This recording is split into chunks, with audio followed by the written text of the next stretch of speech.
The Brocken is the highest mountain in the Harz. Hermione found that out at lunchtime 5 days after she and Harry had tracked Septimus and Severus Snape watched them continue on their journey north from the Black Forest, pushing, for once, the arduous paperwork aside.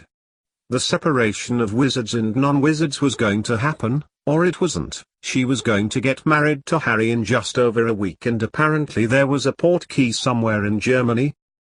If there was a portkey, it was inactive, not working.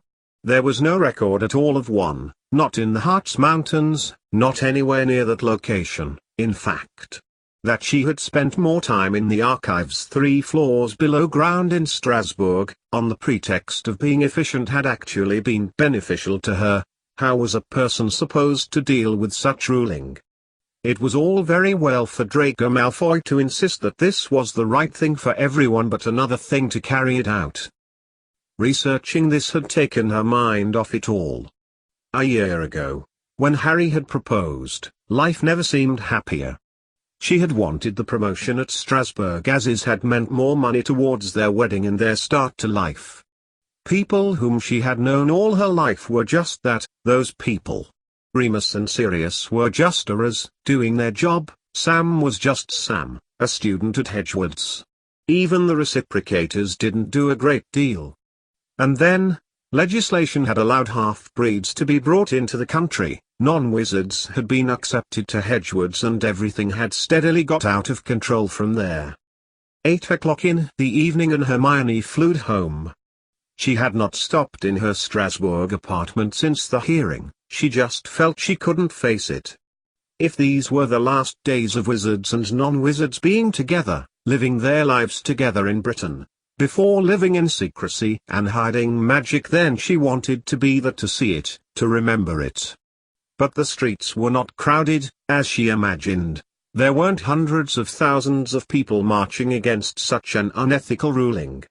It was as if people were in denial that such a thing was about to happen. Even she, Hermione, did not look around and see action. Far from it. It was as if people did not believe this was about to happen. Looking round their rented house, Hermione sank into the settee, closing her eyes. How had it come to this? The British combined government was no more. The Ministry of Magic was doing its best to comply to the letter, the edict which had been passed nearly a month ago, and people seemed to be in a state of resigned acquiescence. But not everywhere. In some places in the country, groups of people were fiercely against the move. The non-wizard reciprocators were gathering in towns and cities, joining with the protesters against what they perceived as Draco Malfoy's corrupt governance in Strasbourg, to raise their objections to what they were calling magical apartheid. There had been some green shoots of resistance. When she opened her eyes, Hermione realized that Harry had joined her, and was sitting next to her. He smiled when she sat up and reached for her hand. "Mum flew to tell me that she has been in touch with your mother," he said. "Yes? They have all arranged between them. They know we have been working hard, and not to worry. Just to turn up, and it will be ready for us." Okay. What else was there to say? A part of Hermione made her think she should be more affronted that her own wedding day had been overtaken like this, but most of her felt relieved. And Sam? Harry shifted next to her. Still no news, other than that the Icelandic government confirmed that he is in the country, along with Crystalia. They're trying to have him extradited, but what with everything under pressure to change by next Friday, it's been lost in the melee. "That's something," said Hermione. Harry nodded. And then, into her hand, he placed a book. Hermione said nothing for a moment, but stared at the cover. "I have been working on all I can at work, and it led me to Aberforth Dumbledore's personal possessions. They were in the historical archive." He leaned over and opened the cover. The title page, with the title words, stood out, fossilized into the ivory-colored paper. "What's so special about this?" she asked, wearily.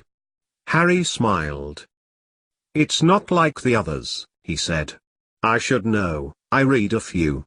It had my name on, after all." Hermione's eyes traced the words with her eyes. Harry Potter and the story that never was. Like you, I thought that it would be just like the others, said Harry. I thought that Cecilia Lupin's book, which she gave away as a promotion, all those years ago, was just some sort of make-believe, lame story. But there's so much in it that is true, so much relevant to now. What are you talking about? Asked Hermione, but she did not put the book down. And you say this is Aberforth's copy? Harry nodded. I flicked through it, at lunchtime, he continued, leaving open a few pages. I expected it to contain the story of the Dark Wizard and his followers, Tom Riddle, you know? And me, and you and Ron, as children at a school called Hogwarts. An unimaginative name change. Hermione nodded. But there's more. He turned over a few pages, and pointed. Horcruxes? Said Hermione, blinking as he showed her the word. Like what you discovered? With Herpo the Greek. Exactly, said Harry, pointing to another word. Look, what else it says, and I know this wasn't in the original, I'd remember. Voldemort cannot pass through the veil, to seek life eternal until all Horcruxes are united. Yeah, said Harry. If this is to be believed, then someone, somewhere, from another place in space and time, is connected to this. And it isn't really just a story. It's a true account of something. The somewhere Cecilia came from. And, if it is true, what is a Horcrux? I never, said Hermione, then pushed the book out of her lap and stood up. No. Didn't we find out? Something to do with the soul. A piece of a soul. It wasn't a question. Harry, who had spent the rest of that afternoon reading and rereading the book, was now reading a note in the back, in Aberforth's handwriting. What? Look, he said, pointing. Aberforth says it's a piece of the soul. A piece magically removed from a person. Carefully, as if the book were an undetonated grenade, Harry put the book onto the settee next to him. A piece of a soul? Hermione repeated, thinking. It's possible. Herpo the Greek had several objects with him before. Legend has it that he used to pass through a veil to the world of the dead, unharmed. So he could return someday. His soul was safe in the objects. Do you think he managed it? Hermione said nothing at first, as if he was thinking about something. He was the maker of the veil, through which Tabitha had gone and Cecilia had come, she mused. The veil that is in the ministry. She turned to Harry quickly, then sat down, seizing the book. Was that why Cecilia had come through the veil, do you think? Is that what she had been running away from? You mean, not a legend, but actual fact? Harry looked at his fiancée in amazement. Harry, something is going on, far beyond our sight, far beyond what we know, and do, or we can imagine. Don't you feel it? She got up, her weariness far from her now, then pointing to the silvery trail on the map, of Septimus Lupin. We were right to follow them. You think Septimus has the answer? Asked Harry, scornfully. How could he? He's a child. He was born here, he is Remus Lupin and Cecilia's son. Is he? Hermione knew now that she could no longer keep what she suspected about Septimus Lupin to herself any longer. How can he not be? He'll be 12 in May, he was born in May 1998. Cecilia Lupin got here in July 1997, Hermione said. I know she and Lupin got married very quickly, but it was a mighty quick pregnancy, don't you think? Harry said nothing. It wasn't something he often thought about. Something about all of this links to Septimus, Hermione concluded. Something to do with this Voldemort, something to do with his soul, if it is reunited, being able to pass through the veil. But why? Harry laughed. Why? He repeated. Hermione frowned. You're asking why an evil, powerful wizard would want to pass through to a place which had access to everything that has ever happened in time, and in other realities too? We have two evil wizards of our own who would love to do that, too. They probably have in their possession the only person who has ever successfully done that, too. Hermione said nothing for a moment. Harry got up, wanting to touch her, take her hand, her shoulder, something. And then she broke into a smile. Of course. It all fits. Wizards wanting to break through time and space, accessing people, tools from different worlds to help them in their evil domination. But. She stumbled, thinking through the notion. But, time and space has rules. Time and space can only be accessed if they are satisfied. Tabitha managed it. Cecilia managed it. Harry said aloud. Anyone else? If there were, Aberforth knew. Aberforth coordinated Tabitha's mission, of course. To find them? To bring them to the side which wasn't that of this Voldemort. If I were him, and I could after Dumbledore's army I would. Something to do with Septimus, something to do with Tabitha and Cecilia, and Herpo the Greek, who created the veil and split his soul into pieces and put it into physical objects. Something to do with Aberforth trying to manage all of this, even though he is dead. And, in 8 days' time, the end of the world as we know it. Does that diary book of hers tell us anything? Hermione gestured towards the backpack that they had yet to undo, and Harry crossed the parquet floor over to it. He turned leaf after leaf, but shook his head. Hermione said nothing for a moment, but instead, went to the kitchen and began to prepare dinner. Spaghetti bolognese, with garlic bread. The water boiled, and Harry followed her, laying the table. The Brocken is the highest mountain in the Hearts, Hermione told Harry, as she ladled out the bolognese sauce onto the spaghetti. If there is a portkey there, and that is where Septimus is going, I think we should, too. 88,888,888. What are you suggesting, Pomona, that I go to Lindfeldhalen and tell him he must not address the students? It was after school hours on Monday, 26th of April, 2010. 5 days until the segregation. That weekend, several students had been withdrawn from the school, their parents brooming in to collect them, citing anxiety about the future and wishing to keep their children at home. The staff had kept a neutral response to this, and a letter had been sent to the parents or guardians of every student there, telling them that their children's safety was their first priority. How could it be, asked Ro Williams' father, who had shown Professor McGonagall the Daily Prophet, with a report about Sam Potter and the unforgivable curse, and that more children were ill, again. But, it hadn't been as many as Minerva had expected. There had been many parents who had owled them, telling them that they put their trust in the staff, that the children would not only be safe, but believed their children would be well educated. One insisting that it would be a good idea to continue to teach the students about non-wizards, since the non-wizards would be unaware of them. Special precautions needed to be given to students. All policies that the government would adopt would filter down to Hedgewoods, Minerva wrote back. But it had been the presence of the non-wizard students who were of most concern. The parents of Aaron and Jason Cruglington had written to ask that the boys remain at the school, for they felt that it was of vital importance that they learn about the magical world, even more so now. No advice had yet been forthcoming from Cilius Lupin. Unless that was what tonight was about. If so, Minerva thought that it would have been prudent to inform the staff first. So, with this in mind, Pomona Sprout had come to Minerva McGonagall's office after teaching hours to express her concerns, which were much in line with Minerva's own. Lindfeld was going to talk to the students, and they were as much in the dark as the children.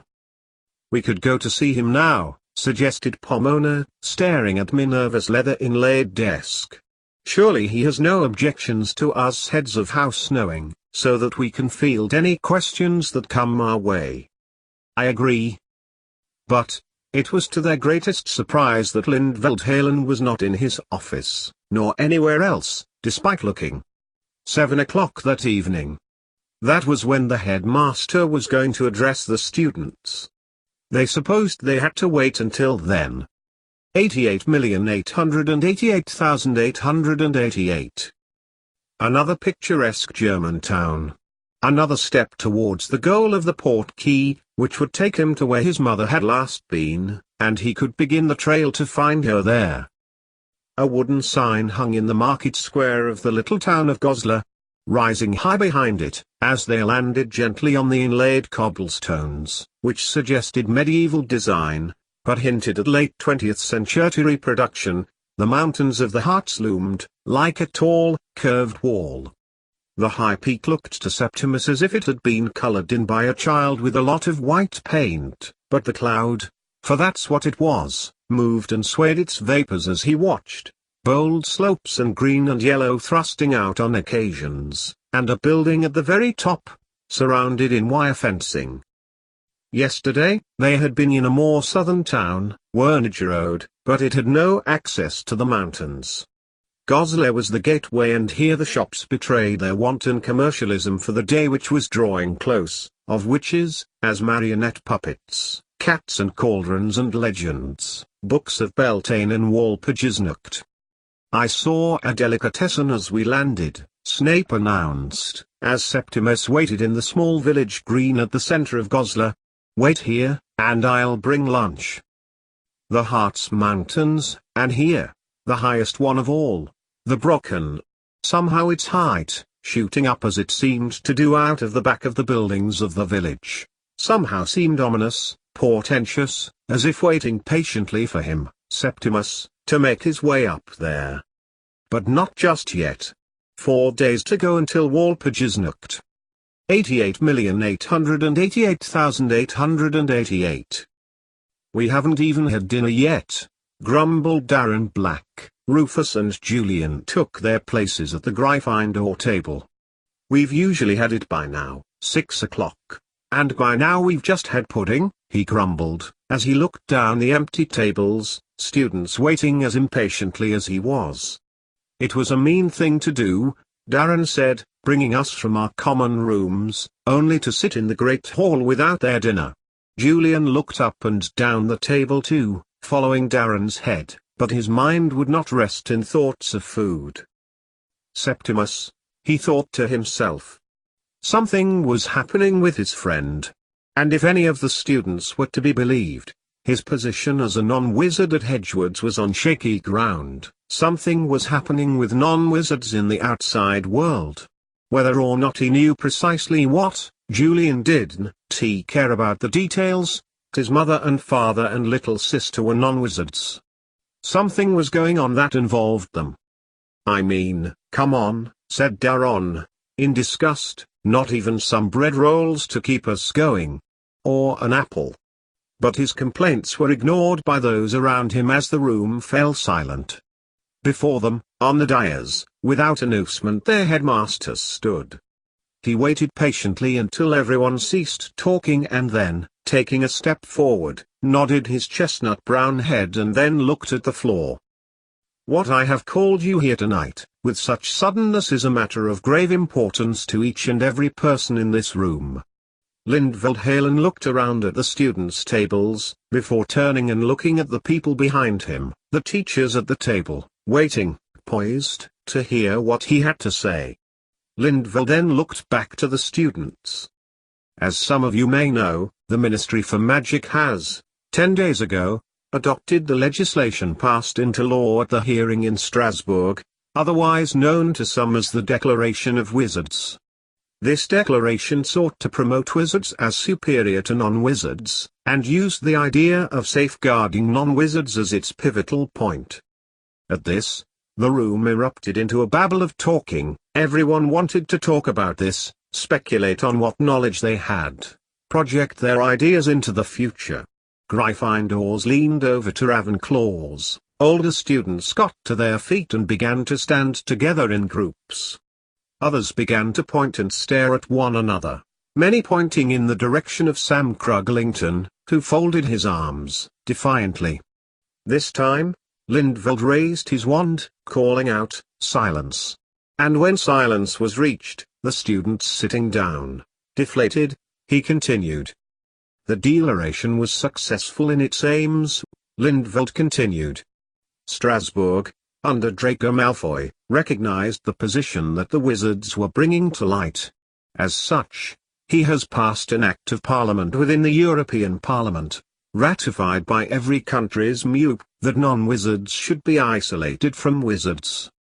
It is, of course, the headmaster continued, over the beginning of whispers and low murmurings, the requirement of every government within the European Wizarding Union, that this is put into place. As such, our government compelled to implement this legislation. The combined government of wizards and non-wizards has been abolished. He stopped, and looked around at the young wizard and non-wizards in front of him. Safety is going to be achieved by the segregating of non-wizards.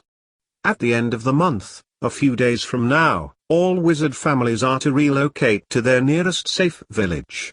All non-wizards will have their memories removed, and all trace that they knew about wizards will no longer exist. "But this is outrageous!" shouted someone from the Hufflepuff table. A group of older students nodded in agreement. "Rubbish! That's rubbish!" shouted someone else. "Well, that's me done," said Julian, derisively, folding his arms.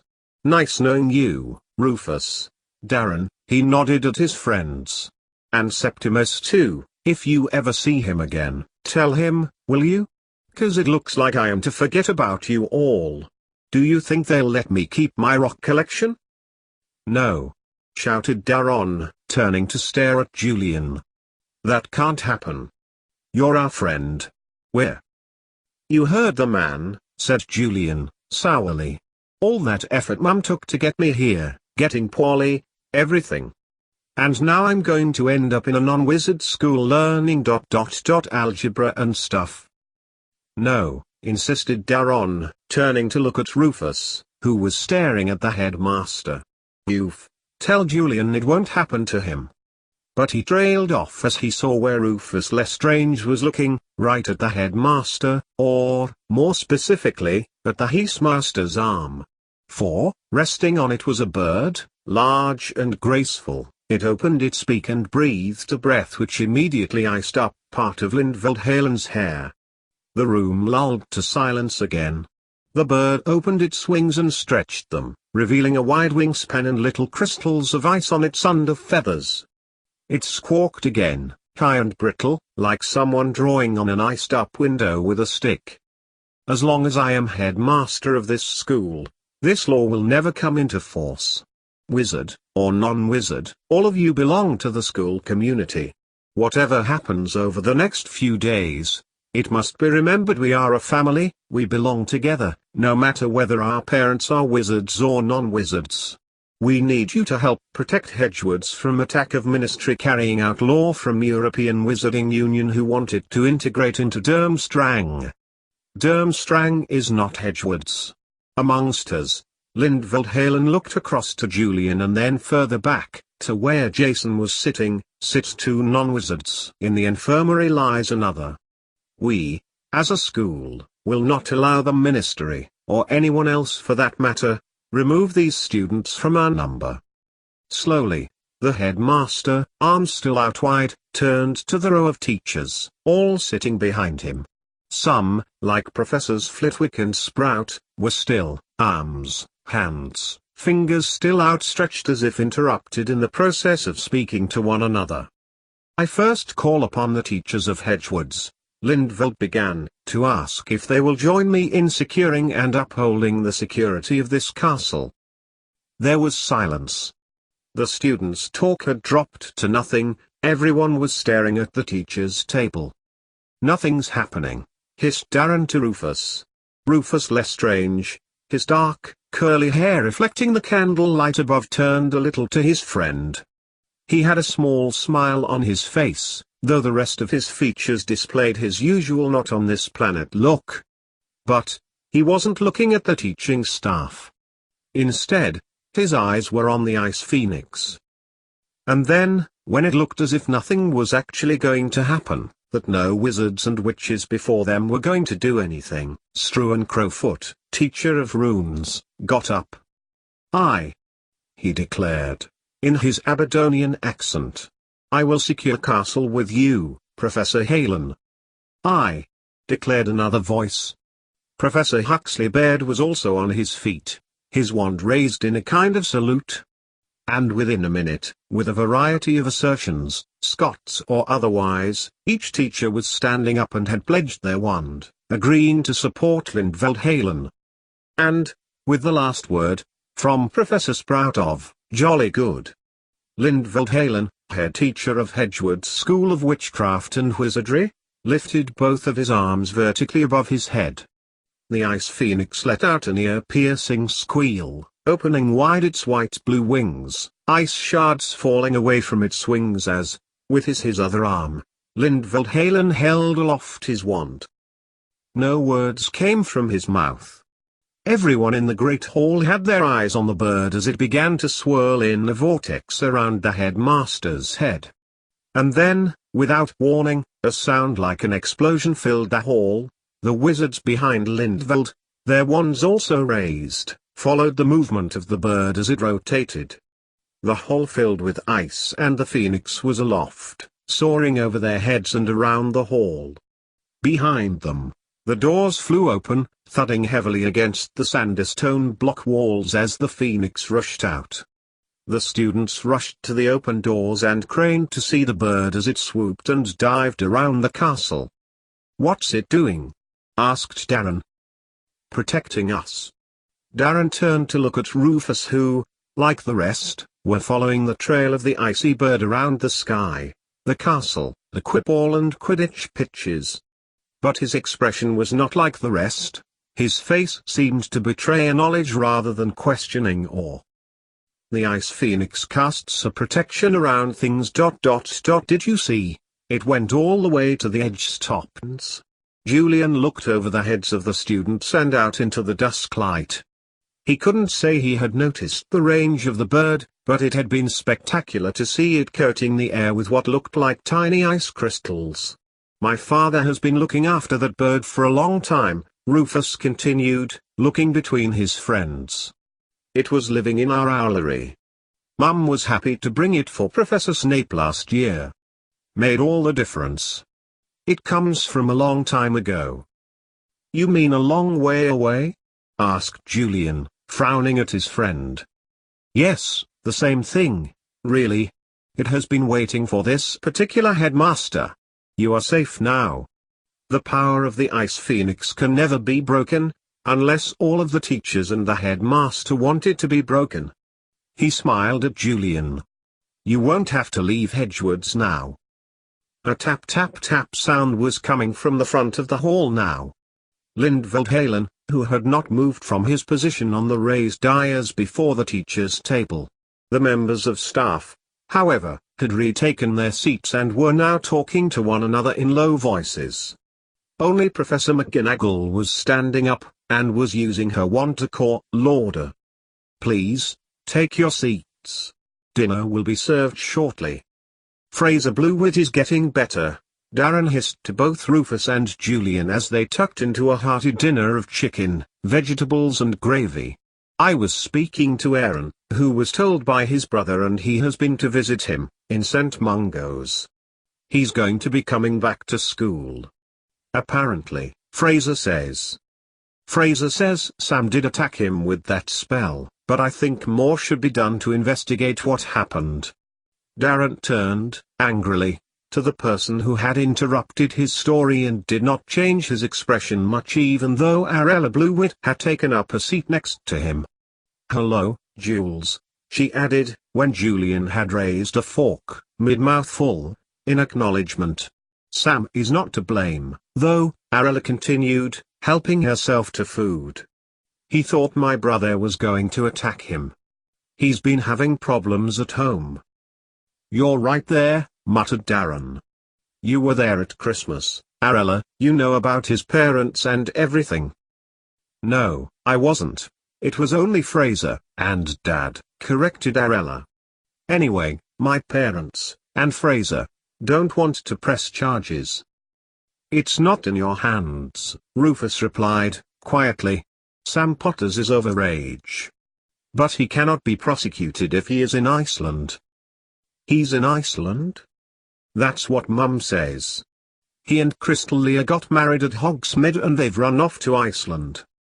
Wow, said Arella, lost for words, which was unusual for her. But I'm glad the headmaster has used the Ice Phoenix for us. Even Merlin couldn't break in to take Julian here now the teachers have put in their support. Mum will be pleased. She's gutted about the breakup of wizards and non-wizards, Quibble, you see, he added, tapping the side of his nose. At least it should be able to continue here. I don't think it'll just be your mum. People love the game, the nation's hooked. I mean, just look at how many people have Quibble cards with the players on, not just Quidditch ones, said Julian. I love Quidditch, you know. But to be able to play with wizards, being a non-wizard, you know? That's something else. But, Sam, though, added Darren, shaking his head, as he patted Julian on the back. It's not the same without him leading us around. They haven't replaced him as head boy and we've had to make do with Helianthus Pemberton. I mean, she's alright, but Sam would always make a joke, you know? And now he's in the profit as the son of reciprocators who are, incidentally outlawed. I don't think you understand what it's going to be like if the government actually carries out its pledge to remove the memories of millions of non-wizards, said Arella, scornfully, putting down her fork. In 3 days' time, the government, the eras are going to have to modify their memories. But, more than that, eradicate any trace of non-wizards from the whole country. Books, television programs, Johns, schools, the internet. Even the individual family history of everyone who has even the smallest link with the wizard world. Even a postcard from an aunt or the obituary of a grandfather will have to be modified. And I just don't think they're going to be able to do that in 3 days. And I may never see my family again, said Julian, looking back towards the doors of the Great Hall, which were still open. Now that the headmaster has done this, when I eventually do go home, my mum and dad and Opal won't know who I am. This time, the usual genial face of Julian crumpled and he hung his head. Not if my mum has anything to do with it, said Darren, putting a sympathetic arm around his friend. And your mum too, Arella? The girl looked impassive until Darren clarified. They're in the non-wizard reciprocators, aren't they? Right now, they are protesting in London, in Trafalgar Square. There's been an ongoing protest for peace and integration since the ruling from Strasbourg. At this, Arella nodded her head in agreement. It's like Ara said, they can't possibly do this in 3 days. And anyway, for people who have non-wizard parents they have to make them aware of the wizard world, or there would be no non-wizard borns at Hedgewood's ever again. Plus, how would they ever cover up accidental magic by magical babies born to them? I don't think anyone's thought of the consequences. They waited for Julian to pick up his head, and when he did, there were tears in his eyes. We need to go down to the broom shed tonight, I need to speak to. Julian trailed off, as he caught Arella's eye. No problem, mate, nodded Darren, right Rufus? And ... we need to go with Rufus and work on his plants. Agreed, said Rufus, quickly. After dinner, I was planning on trying to increase the range of transmission of the plants. Okay, said Julian, usually the first to roll his eyes at Rufus's ideas. And, since your dad's Ice Phoenix made all that happen tonight, I have an idea about the jasmines. Not my dad's, corrected Rufus. He was just taking care of it for someone. And I'd really like to hear about your idea, Julian. Is that someone from Iceland, originally? Asked Julian, a thought popping into his mind. Rufus nodded, his black curls bobbing around his face. And that's where Sam Potter went. And he looked between Rufus and Darren. That's where the red amethyst comes from, too. 88,888,888. It was Thursday night. Hermione flew back to their home in Suffolk for what would be the second to last time as things were. She watched a group of teenagers walking down the street, chatting, mobile phones and speakers in hands, laughing at something. A curtain twitched in the house over the road, and then it was closed. A motorcyclist was slowly making their way down the road, the buzz of the engine louder than the cars on the opposite side. Those people. The people in the whole of Britain, the whole of Europe, if they were non-wizards, and Cleus had the last say over those who had limited magical ability, or were squibs, then by the end of Saturday night they would not know that a group of people lived amongst them who could do magic. Even tonight a lot of them were not aware even that legislation had been passed for this to happen. She closed the curtain, and flopped down on the settee. The television would do nothing for her, nor any of her usual distractions. Hermione had come to the conclusion that she was angry with the whole idea of this division, that it was immoral and cruel. Placing her head on her knees, she sat in the ever-growing darkness of the evening. Harry would be home soon, she thought. An early night would be a good move, and one the next night too. Anything to avoid thinking about the abhorrent action that she was a part of. Come Saturday, and heaven knows who would be there. At their wedding, her aunts and uncles were invited, her cousins too, all non-wizards. It would be like they would arrive at Avebury, for this was the stone circle nearest to their homes, and then be made to forget the reason that they had even come. Would they stand around, gaping at her, because they didn't know her anymore? Would they ask about the wedding? Her parents had the extension till the end of the day. Would they be heartbroken to watch their brothers and sisters be completely ignorant of their reason for being there? Any way you looked at it, it was cruel. A crackle in the fireplace made Hermione lift her head. It was Ron, and he was cheerfully reminding Harry that he was coming over later to watch the Quidditch and the Quibball matches. Even that was depressing, thought Hermione. Mrs. Lestrange had spent hour after hour perfecting a wonderful game, and the players on the ground did not even know that they would never play it again. "You might as well come now, Ron," said Hermione, staring vaguely into the fireplace. "Harry should be home now, I don't know where he is." A minute later and Ron was standing on their hearthrug, smiling at her, a box of butterbeers in one hand and crisps in the other. "As I said, I don't know where he is," repeated Hermione, sighing as she got up, sighing with the effort. "I'll put it on for you." "Thanks," said Ron, flopping down into the seat that Hermione had vacated.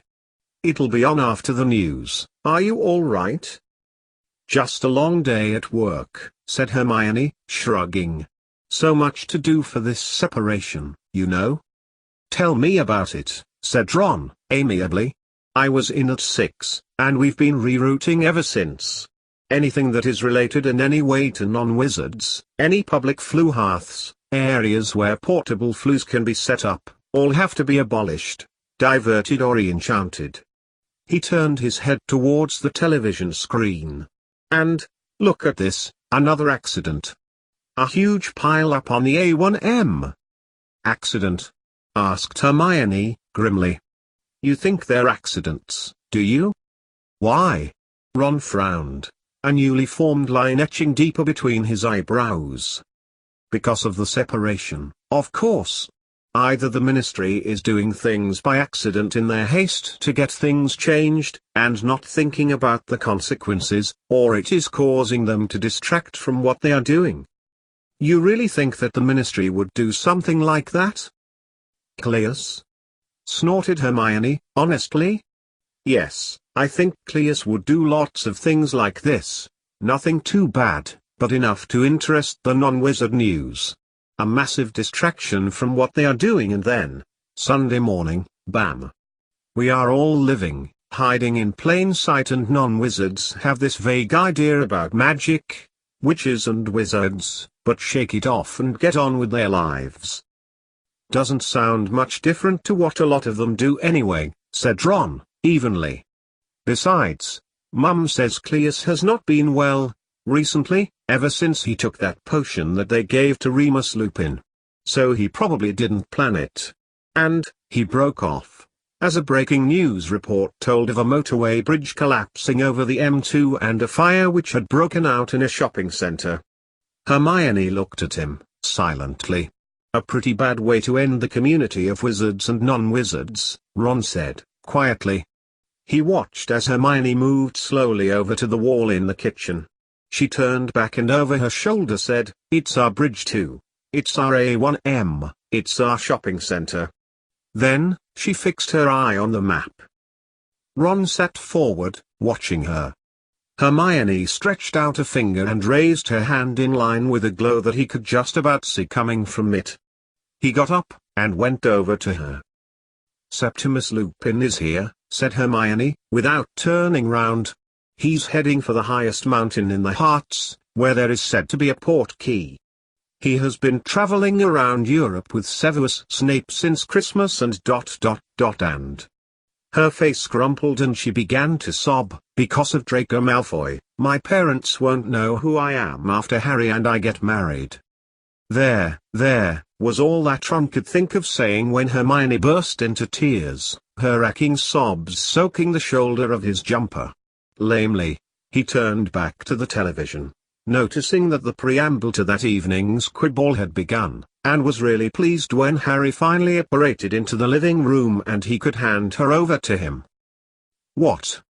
Harry whispered, as Hermione's sobs were beginning to slow down, as he held her close and rubbed her back.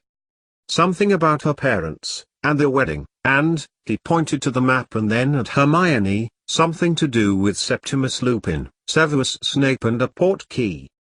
Whether he expected Harry to just nod and smile at this information, Ron himself didn't even know, but he was shocked when his friend thrust Hermione from him, a wide smile on his face. "Then we have to go, don't we?" said Harry, in delight, holding Hermione's arms and capering about. "What?" asked Ron, truly lost. He glanced at the television, and then back to Harry, amazed that the quiet evening they had planned in the form of a bachelor party was not going as he had envisioned. "We have to go now, tonight, and we have to follow him, find out just where they are going, where they are heading." "Tonight?" asked Hermione, her tears stopping, and her eyes widening. "We won't see anything at night." "Just the quibble," Ron muttered to himself. Harry turned, and beamed at his friend. "Hermione, why don't you get yourself some sleep? I can watch the game and we can be up early, before work, and we can go then." "Go where?" asked Ron, now truly lost. Hermione looked at Harry, and he led his friend to the settee. Hermione sat on the other side of Ron and, between them, they told him of their tracking down of Septimus, and where he had been in Europe. "Now we are sure that he has planned to do this, or he is following something. He wants to find his mum. The last time we saw him he wanted to head up to the mountains in the Black Forest. But, for some reason, he's changed his mind. He went north. And then, continued Hermione, "I found out that there was a port key hidden at the Brocken. And, do you know what happens at the Brocken on 30th April? All the little fairies come out to dance. You know?" Harry exclaimed, looking over to Hermione. "You know about Walpurgisnacht?" "Walpurgisnacht?" repeated Ron. "Never heard of it." "Well, you're almost right. At a place called the Ross Trap, the devil is supposed to come out to dance with the witches." "A non-wizard folklore tale?" "Maybe," said Harry. "What would a port key look like to a non-wizard? Especially before Joseph Black's Enlightenment, and the integration of wizard and non-wizard communities?" "Probably like ... said Ron, his face full of realization. "So you think this place, the Ross Trap, is a port key, and that's where Severus Snape and Septimus Lupin are going?" "Right," said Hermione, pointing past Ron and to the television. "You stay with us, then Ron. Once you and Harry have watched the quibble, I'll make up the spare room bed." She got to her feet and now, her head full of plans and hopefulness, added, "Don't be up too late, or you'll feel too tired in the morning."